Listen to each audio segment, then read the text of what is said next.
Hello everybody and welcome back to Simon's Order Academy. Today we're going to be talking about a tournament that I attended on the weekend, my first two-dayer for 3rd edition, the Toowoomba Open, which I played Settlers Gain, a pretty filthy Settlers Gain list at that. So every week the Patreons grow. This week's newest Patreon is Stuart Parry, so thank you Stuart and thank you everyone else for getting on the Patreon and supporting me to make this content. Without you guys, you'd probably get battle reports and that's about it. So it's thanks to these guys that everyone can get content to basically see what I'm doing and what I'm playing at the moment in the meta. Alright, so the tournament overview. So the Toowoomba Open is a tournament that's been running for a couple of years now. This year's one was 5 rounds over 2 days. Round 1 being Tectonic Interference, which is the old shifting objectives. Round 2 is the Vice. Round 3 is Marking Territory, or the new Knife to the Heart. Round 4 is Feral Foray, and Round 5 was Savage Gains. So it was using a pointed win, draw, loss system. So you get 20 tournament points for winning, 15 for a minor draw, 10 for a draw, 5 for a minor loss, and 0 for a major loss. And Strength of Schedule was the method used to break ties. It was 2.5 hour rounds, which I don't think is enough this early in the edition. I think people need a lot more time to do a lot of the accounting and admin work that comes with 3rd edition of Age of Sigmar, and I think I didn't have to go dice down at any point in the tournament. The games were basically decided by the time the 2.5 rounds had ended, but the first game was very, very close to being called at the end of, I think it was turn 3. I think we had 15 minutes and we just got through 2 turns because there wasn't much left on the board. But yeah, I'm a big proponent of 2 hour and 45 minute rounds, if not 3 hour rounds this early in the meta. We played on a mix of 6x4 and 60" by 44" mats, so kind of the changeover from old edition to new, and it was most of the time absolutely fine, but it was a bit disorientating playing on 2 different size mats, but something that will obviously be changed going forward because 60 by 44 inches is the standard now that we're setting for Age of Sigmar 3rd edition. And finally, there was lots of nice 3D printed terrain. It was painted really nicely, like just a casual, what did someone call it, like my army. They described a couple of my models in my army as the paint scheme being a lazy airbrush, and of course these are commission painted models, so I don't give a shit. But this person was obviously miffed by the effort that went into my army. But I would say that a lot of the terrain for this tournament was also I'm gonna say a casual airbrush. I'm not gonna say a lazy airbrush. It looks really good on the table, and that's all you really need. It gave the boards character. They're all really good quality 3D prints, and the terrain was fun to play on and made for a thematic game board most of the time. I did have to play on a table, I think round 1, with the, what are they called, the Battlefield in a Box terrain. I'm not a fan of those. I think they look shit. They were good back in 7th edition fantasy or 8th edition fantasy whenever they came out. I think they're a bit dated these days, and you can get much better products for much less with 3D printing. Alright, so my list. So as I mentioned before, we were playing in Settlers Gain. The grand strategy was hold the line because I have 5 battle line units, so that was quite an easy decision to make. And then the Triumph is the obvious one, which is Inspired, which is +1 to wound once a game. I played heavily into the 1-drop, so the only battalion I have is a battle regiment, and everything is included in that. So it's 1975 points, 4 reinforced units, and 4 reinforcements, and 111 wounds in total in the 1-drop. So my heroes, so I have Celestial Hurricanum with Battle Mage. The Amulet of Destiny on the Hurricanum is really good, and I really like it because it's 11 wounds with a 5-up save. Effectively gives you another 3 or 4 wounds over the course of a game, and in Settlers Gain you get a free artifact for a Collegiate Arcane hero, and so that was my free artifact. Both of my mages had Shield of Light for what it's worth, because the old Settlers Gain was really good with that battalion that would give you a 5-up after save on the Hurricanum, and then we got to play for it for all of like a month, and then they basically got rid of battalions, so that was great fun. And so Shield of Light is relevant now, but before, I think if you go back and look at my second edition kind of hot takes in the city, Shield of Light was irrelevant because you take a Hurricane, it gives you a 5-up after save, but I think now that you don't have access to that, Shield of Light is actually not a horrible spell to take. And that's why both my mages have it. The second battle mage has the silver-plated wand, which is an extra cast, which is quite nice on him, because he's got fast protection from the Realm of Hysh, and he's also got Shield of Light as well, just in case the Hurricane wants to cast an endless spell, or if he wants to cast an extra endless spell. And it's worth noting that in this city, when these guys are casting endless spells, they're +3 to cast, so they're +1 for being just a collegiate arcane wizard in Settlers Game. They're +1 for being within range of the Hurricane, and they're +1 for casting an endless spell in cities, so that's quite strong. Then the Rune Lord is the general. He's got the command trait High Priest. I'm not going to go into choosing generic command traits or universal command traits in cities. If you've got an issue with that, just move on. At the moment, they haven't clarified the rules thoroughly enough to my liking, and so I don't see a problem with taking the universal command traits. So he had High Priest, which allows you to reroll a prayer once a turn, and I gave him the universal prayer of Curse, which came into effect once and was actually quite good, but most of the time that 9-inch range is probably too much of a detriment, given that he's a little 4-inch move foot guy, and if you're getting him within 9 inches of an enemy, he's probably dead. And so I think that going forward, I would probably change that to heal. But yeah, something to think about. And then onto the meat of the list, I guess. So the Tenvenari Orlan Wardens. So those guys are in the list to make the Sentinels battle line and allow me to reinforce them twice to bring along 30 Sentinels in total. You've then got the rest of them kind of filling out the list, I guess. 10 Freeguild Handgunners, 10 Longbeards, 30 Iron Drakes. The Longbeards are the Honoured Retinue, and 30 Iron Drakes, which is good. And then endless spells, the Emerald Life Swarm to bring back guys. It absolutely put in work all weekend, and I probably won't make a list without it for a long time, just given how much work it did on the weekend. Just bringing back Sentinels or Iron Drakes when they had already died, and then you dispel it in your opponent's turn, then cast it again in your turn, and you bring back basically 2 to 3 models a turn. With Rally on top of that, it's just super good. Yeah, I really like the Emerald Life Swarm. The Soul Screen Bridge is obviously really good, so you put that within 6 inches of the Iron Drakes. The Sentinels typically are probably too big a unit as a 30 to effectively use the bridge on. And they don't really need it because they've got 6-inch move. But regardless, I think that the bridge is still really good and gives you a bit of mobility in this list, which is otherwise fairly static. And then the last thing I included was the Soul Snare Shackles. So the concept behind these was that I put it out in front of my army, and then my opponent wouldn't be able to charge into my units. However, most of the time I was giving away first turn and choosing second, and so the spell wasn't out by the time that my opponent wanted to make an alpha, and then it wasn't used for the rest of the turn. So it was basically 65 dead points in the list. So moving on, what I would probably be doing with this list, I've kind of done a rough edit, but essentially the Wardens come out, the Sentinels drop to a 20, the Handgunners drop to Freeguild Guard, and I get rid of the Shackles and put in a Frostheart Phoenix, which is an obvious choice in the current meta, and basically just fill out the list with more units, just so you got a bit more mobility. So I think it's this list as it is very strong. Its main issue is mobility, and if you don't get that Soul Screen Bridge off, which, spoiler alert, happens later on, it might actually lose you the game because you don't have enough mobility to get onto objectives that you're not already on. But we'll come back to that round 5. Alright, so this is the deployment picture from round 1. I was playing against one of my kind of local guys, even though we're up in Toowoomba, which is 2 hours away from where we live. We both live on the Gold Coast, so yeah, interesting. We get each other first turn.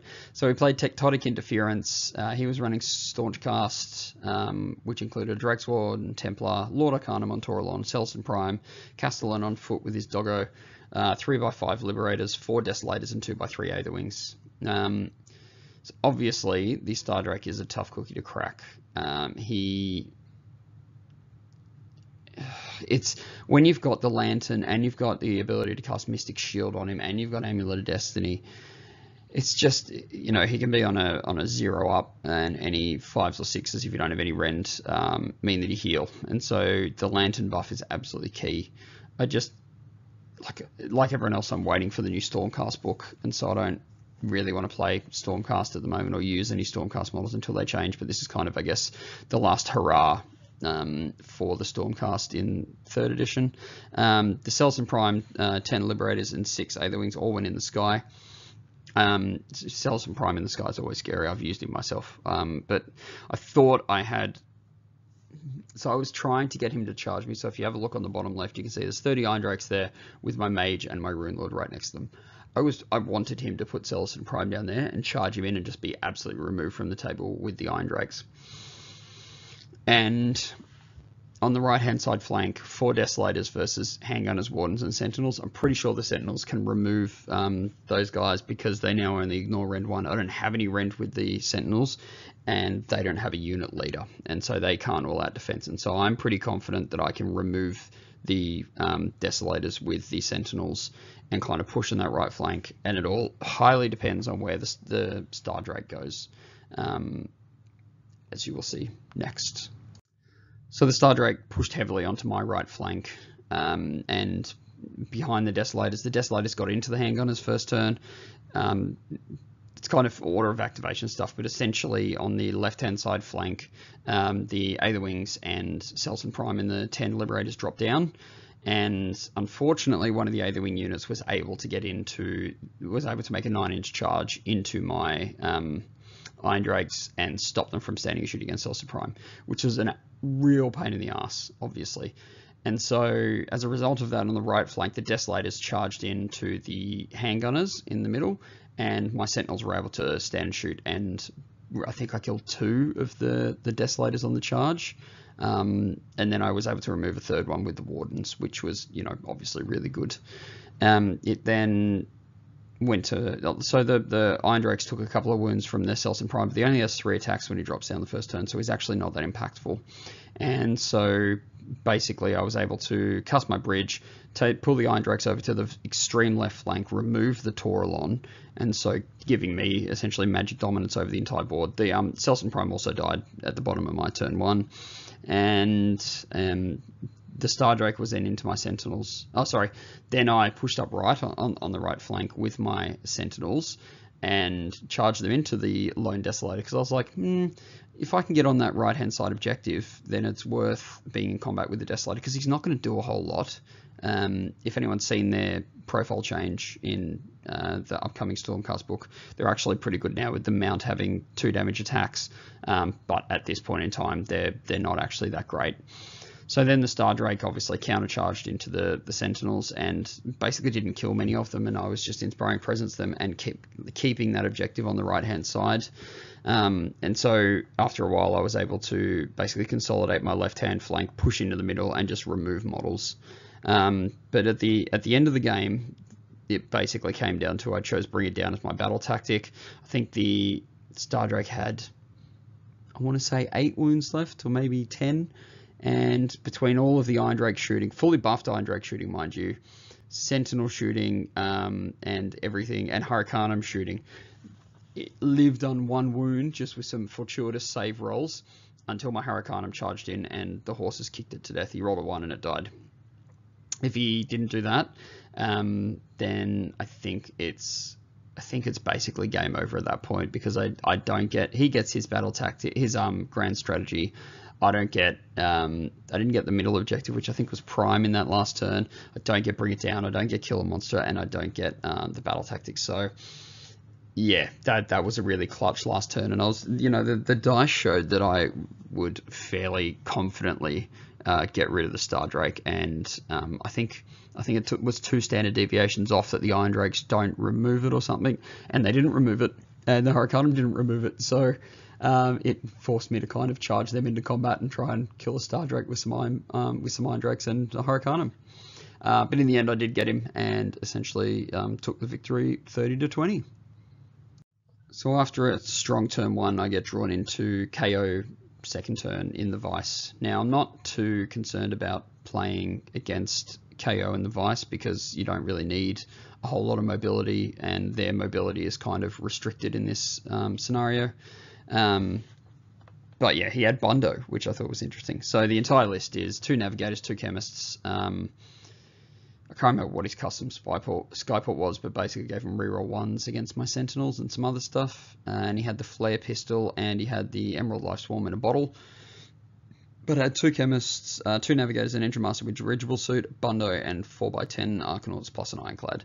And that was the whole list. So Bundo's an interesting inclusion, but he didn't do a whole lot in this game, basically because you can see on this picture, I played against Zach, and Zach actually left him quite far back because he didn't want him to get removed by the Iron Drakes turn 1, which is a very real threat, depending on where I put my bridge and what happens and how far away I have to stand. He can pretty much... The Iron Drakes can remove Bundo fairly easily first turn. You can kind of screen with 10 Arcanauts, but then if they're already up there and they get the double and then they go again, it's quite rude. Now, one thing that I tried to do in this is that I tried to... You can have a look on the bottom left, it's kind of under the words, but essentially with my 9-inch deep strike blocking, I tried to keep the available position for the Ironclad to drop outside of 12 inches of the Sentinels, and I thought I'd done it, and then when he dropped down his Ironclad and we measured it, I actually hadn't, so that was a complete error on my part. But basically what that does is that it keeps the Ironclad out of range with its 8 damage 2 carbines, which are on 2s and 2s in, on a good turn, which would be his first turn with the Ironclad. And so I killed, basically another 10 Sentinels that didn't have to die if I'd positioned my models correctly. And so I think that's a very important lesson for people to learn, is that when you are measuring stuff at the start of the game and you think you've done it, confirm it with your opponent, because things get bumped during games and can all of a sudden not be what you thought they were. And yeah, the rest of the list is just chaff. So the Ironclad and Bundo are the obvious 2 big threats, and then the rest of the list is just Arcanauts. So again, I gave first turn away, and Zach came at me hard on the left flank. So the Ironclad dropped down with the 4 heroes inside it, and with the Engine Master with Dirigible Suit on the outside of it. They, again, as I said, were within 12 inches of the carbines, which was a mistake, and so a lot of Sentinels died that turn. I was able to effectively remove the Ironclad the next turn. He had an automatic unbind. That's what the other thing. He had the Voidstone Orb, the automatic unbind, and so he actually unbound the... I think he unbound the bridge that second turn. My first turn, and so I couldn't actually get the Iron Drakes over there at that point.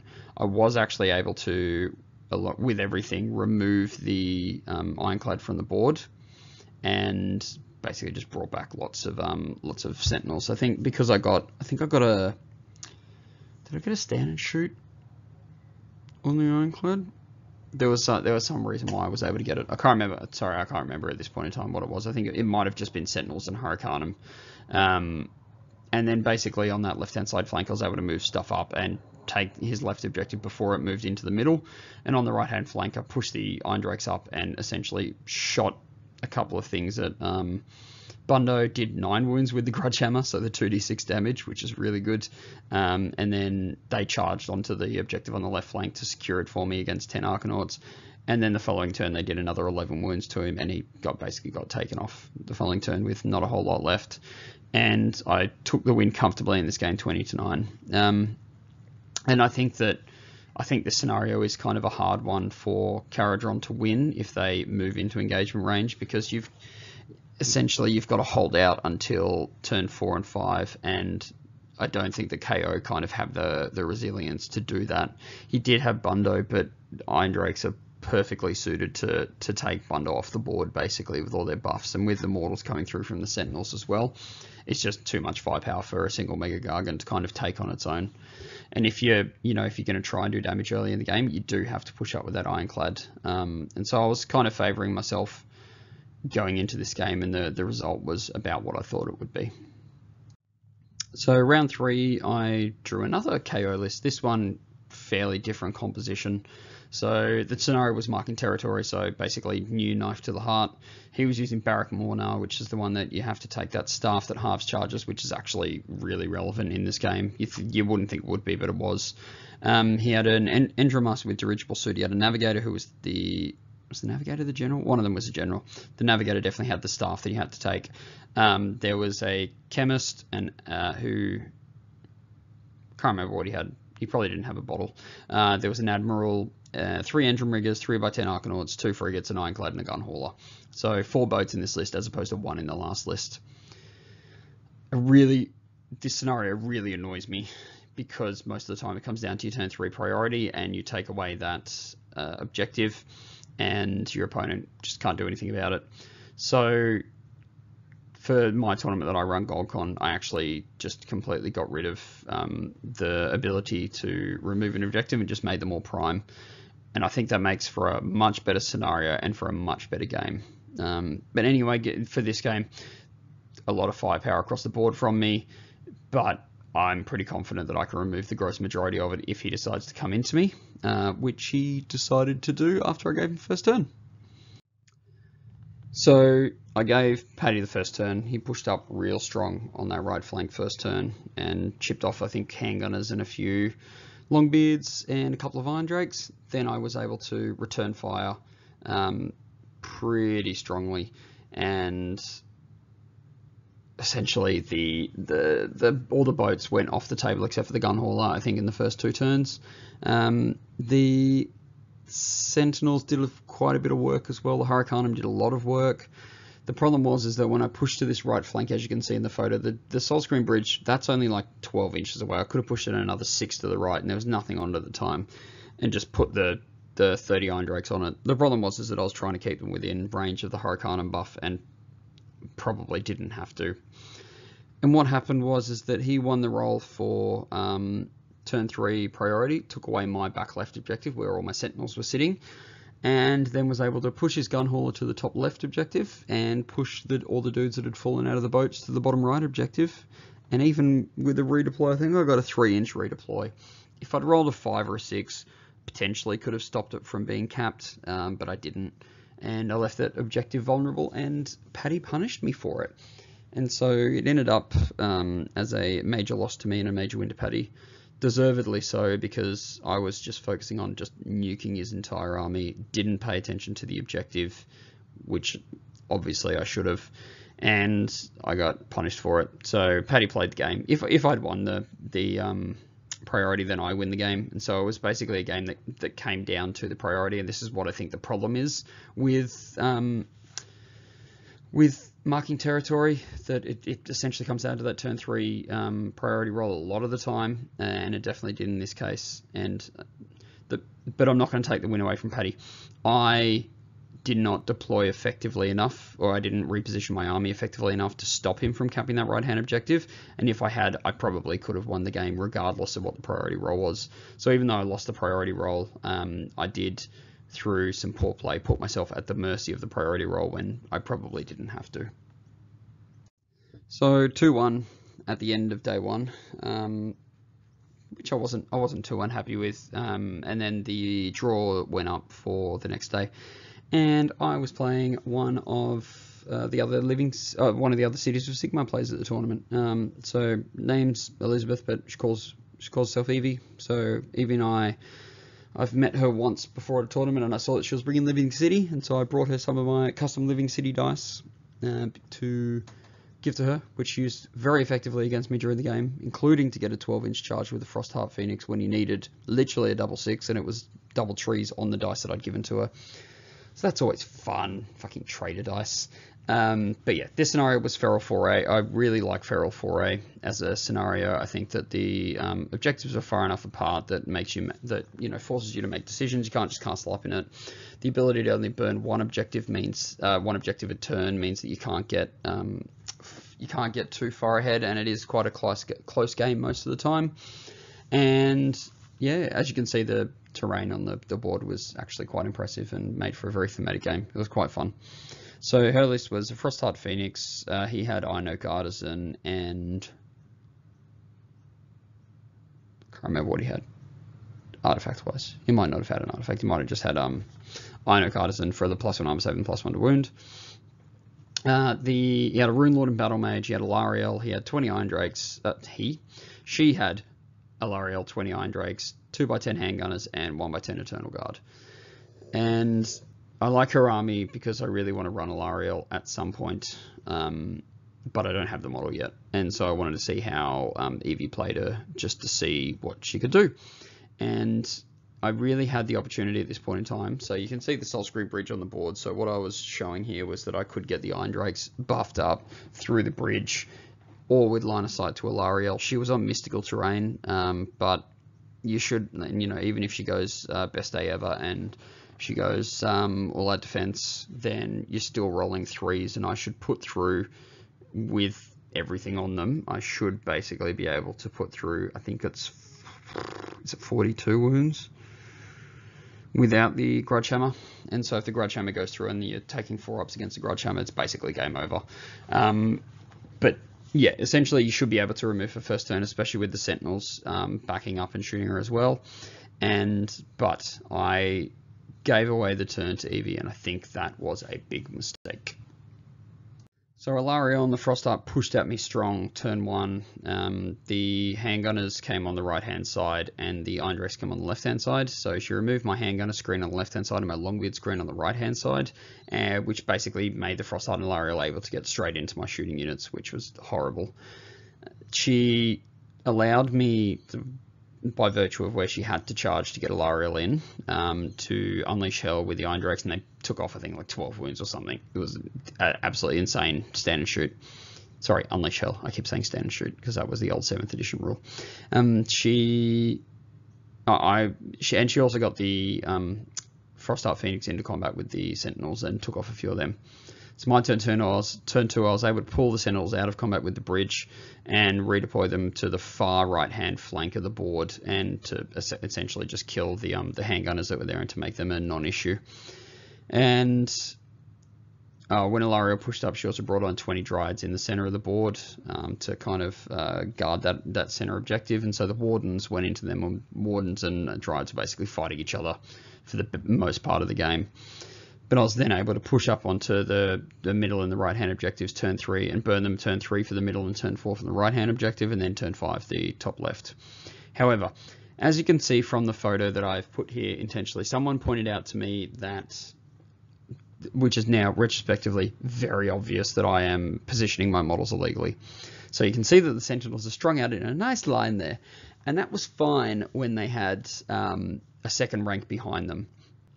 And so I denied Evie taking this objective turn 3, I think it was, moving the Iron Drakes onto that objective, because I repositioned into a position like this. But that turn they did have a second rank, which enabled them to be within coherency. But then the next turn she shot and removed all of those, and then you can see the remaining positioning that I have left them in here. She didn't remove enough to outnumber me on the objective with my illegal placement as it is in this picture, and so she couldn't burn that objective for an extra one. And so it doesn't mean anything now, but essentially it didn't get pointed out to me until after I was driving home from the tournament, and someone pointed it out on Twitter, because I'd been lazy posting my results, because this one basically went to time, and then my last game I was packing up and doing other stuff. But essentially I should have conceded that game because I cheated. As you can see, the Sentinels are on 32mm bases. My entire army of Cities of Sigmar is basically on 25mm bases, and so I'm used to being able to string them out if they're base to base. And it's also a hangover from 2nd edition where this was perfectly legal. And so I think that it's fair enough to concede this victory to Evie. So congrats, Evie, you are now the best Cities of Sigmar player in Australia. I will concede that title willingly to you. Your list was awesome and you're a great opponent to play. But on the day, this was considered to be a victory, 30-20. I might have still won it, to be honest, on points, but it's irrelevant when you're cheating, blatantly cheating during a game. And so, but on the day, considered a victory, and so went to it ran into round 5 on 3-1. So round 5, I was paired into a very strong Lumineth build. So the scenario was Savage Gains, so the one where you can score 4 points if you cap your opponent's home objective. Again, I don't like this because it kind of breaks from the score 1, score 2, score more way of thinking in the game. And this was clarified in the FAQ, which literally came out the night before, which is like that, yes, each objective in the center is worth 2. You don't cap 2 for holding one or the other, or both. So he had Teclis, a Cathalar. The Cathalar had reroll a spell, whatever it is, the Zytrek command ability, and also had the Zytrek artifact, which is a 4-up armor save if Teclis is in the army, or on the board rather. He then had 3x10 Venari Wardens, 2x10 Venari Sentinels, and that was it. So we are both 1-drop. I positioned my Longbeards so that if I got a bridge off, the thought was that I would position if I won the roll off to go to deploy first and essentially have the decision to go first or second, I deploy my Longbeards, Iron Drakes on the edge of the board and on the edge of the deployment zone, and then bridge him first turn by a unit that's outside of Teclis's auto unbind, put them within 16 inches of Teclis, remove him from the table, because he can give himself +3 to his armor save. However, because he's on a 4-up at base, the maximum he can get to is a 3+. And so again, combined with all of my shooting and with the Sentinels as well, I can pretty much guarantee that I'll remove him first turn if he's deployed up on the line. I lost that roll off, and so what happened is that, as you can see, I castled heavily in the bottom left-hand corner, which is a strategy that I tried against the KO list that beat me, and surprisingly I didn't win that game either. What could have possibly happened in this game? So turn 1, Tim did something that I didn't expect, and I think was probably retrospectively a mistake on his part, given the things that Teclis is able to do. But he pushed, as you can see, Teclis up into this position on my side of the board. So he removed the Longbeards and the handgunners that were over that side. Teclis went onto my home objective turn 1, got it for 4 points. I then returned fire in my turn 1 with the Iron Drakes and quite easily removed Teclis despite all of the buffs that he had. I think he had Mystic Shield and he had... what did he have? He had all the stuff on him, basically. And I was able to effectively remove him off the board, which is huge. And I think at that point, man, I've got this game. The problem is that I then followed up that good choice of removing Teclis with a bad choice, which was I had Power of Hish off on the Sentinels. What I should have done is just fired all 29 of them into the Cathalar who was in the Shrine Luminor to get rid of her, to get rid of any good unique spellcasts, to get rid of heroic actions, get rid of the Battleshock immunity, get rid of all these things. What actually happened is that I put 15 into her and 14 into another unit, into a unit of other Sentinels. I didn't kill the Cathalar, left her on 1 wound, even with, after all of the shots going through. They're on 3s to hit. Are they on 3s to hit? No, they're on 4s to hit because she gets lookout, so, and she gets -1 for being in a garrison. And +1 to her armor save, and so I'm hitting on 4s, wounding on 4s with the other shots. Is that right? Hitting on 5s? Maybe I'm hitting on... Anyway. Whatever it was, I think I must have done a late attack on them or something. I think I was hitting on 4s and wounding on 4s. 5s of mortal wounds, did 4 mortal wounds to her, and then she saved all the wounds, or I didn't. I think I rolled like 2 out of 8 other wounds that I got through, something like that. And so I didn't kill her. And then basically the 5 Sentinels that I did kill with my split fire just came back the next turn with Emerald Lifeswarm. And so their shooting was effectively nullified. Like the Sentinels basically didn't do anything the following turn because he healed the Cathalar and he healed the Sentinels. So that was one entire turn of shooting with the Sentinels completely wasted. And then in my turn 2, he killed another few models. It wasn't too bad of a thing. Like I wasn't too worried at this point. My home objective was I wasn't able to, and essentially because I've killed Teclis, I wasn't able to charge anything onto that objective. So the Lumineth had it, because I couldn't move anything onto it in my turn, and he still held it, and so that was it. He won the priority for turn 2, took it, still held that, my middle objective, got 4 victory points off it without having to move anything on it. Really, really dumb on my part, but anyway, we won't go into it at this point. Just dumb. Don't do it. if you're playing this game, don't leave your 4-point objective unattended. It's a recipe for disaster. And then what happened is I went turn 2 and I was like, all right, so I'm just going to bridge my Iron Drakes onto that center objective. They can sit there. They'll remove a unit of 20 Sentinels quite easily, hitting on 2s, wounding on 3s, rerolling. Sorry, not rerolling ones, hitting on 2s, wounding on 3s at Ren 2. And then I miscast the bridge, and I don't have a reroll because the Rune Lord is the general, not the Rune Lord is the general, not the mage, and so that was it. All my stuff stuck on my left-hand side. I don't have anything that can go onto that middle objective. I think I ran the Rune Lord onto it in the end. I tried to run the Iron Drakes onto it and didn't get onto the objective because I rolled a 1 on their run roll, which means I moved 6 inches, and I think they needed to go 8 to get onto it. And it was just absolute shit. So yeah, and then the game kind of spiraled from that point. And because of my heavy left flank deployment, I wasn't able to get any shots onto the Sentinels. They just chipped my stuff down, killed my Rune Lord, killed my mage. Yeah, and I just wasn't able to basically get my home objective back. And the game ended up with a massive loss, something like 45-20. We didn't count in the end because I conceded after we won, again, the priority for turn 3 to turn 4.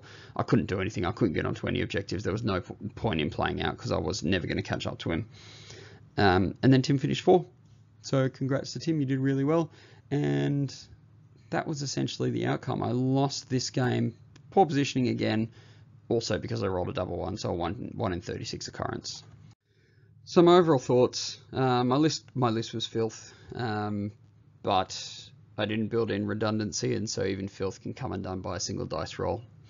And that cost me the double 1 in that 5th game, arguably, plus the poor playing in round 3 and plus the blatant cheating in round 4, I would have finished 4th, which would have been a really good outcome for this list, and I would have been pretty happy with it.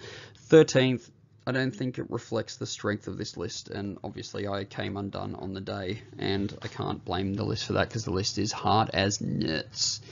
The big problem with the list is that I think you sacrifice mobility for output, and I am going to go back and look at the list and figure out some stuff to build some mobility into it, whether that's something like tree revs, whether that's something like a Frostheart Phoenix. I'm just going to go back and have a look, but I'm definitely going to be playing this city again. The other restriction was that I played strongly into the 1 drop, which would give me the choice of whether I go first or second, and I still think that's really strong. However, I don't know if it's worth going 1 drop over 2 drop to get in an extra big thing like the Frostheart Phoenix, and still getting units in. So I'm looking at list construction and what I might do in the future. To change the list. It might go to a 2 drop. I don't think I want to go to a 3 drop because there's too many lists that are a 3 drop, but I think 2 drop is a sweet spot at the moment. Settlers Gate as a city is really strong. You get Lumineth units. Sentinels are one of the best units in the game for spot removal at the moment, obviously. They also are a mage and can cast around the spells with a +1 because they do get the Cities of Sigmar keyword, and the inherent +1 to cast on collegiate arcane heroes, plus an extra artifact for your wizard. Just all up, it's a really good city to play in. It's really thematic, and it feels fun on the table. Lumineth models are absolutely beautiful, so I would recommend anyone pick them up. Pick up a unit of Wardens, pick up a unit of Sentinels, try out a list like this. The Soulscream Bridge and Emerald Life Swarm are amazing. Emerald Life Swarm, as I said, I think earlier in the video, I'm going to take it in every list from now on because it is so strong. For 60 points, I think it's almost an auto include in a list where you've got blocks of 30 infantry. And the Soulscream Bridge is obviously essential to give you mobility in the list, but I didn't build in redundancy, as I said before, and so I think that if you bring another unit that gives you mobility, the list becomes exponentially stronger. And so I've got lots of thoughts obviously racing through my head, but I will definitely be coming back to play Settlers Gate in the future at a tournament because I think it's super strong and I think it's super fun to play.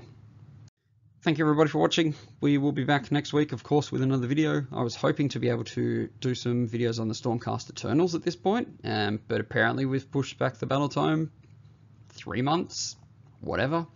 So yeah, more cities content will be coming out. There's no real tournaments coming up for another month or so. So there won't be any more tournament reports for a little while after this, but we'll probably have a look at some units and some strong builds in 3rd edition because list building is basically my wheelhouse and what I enjoy doing.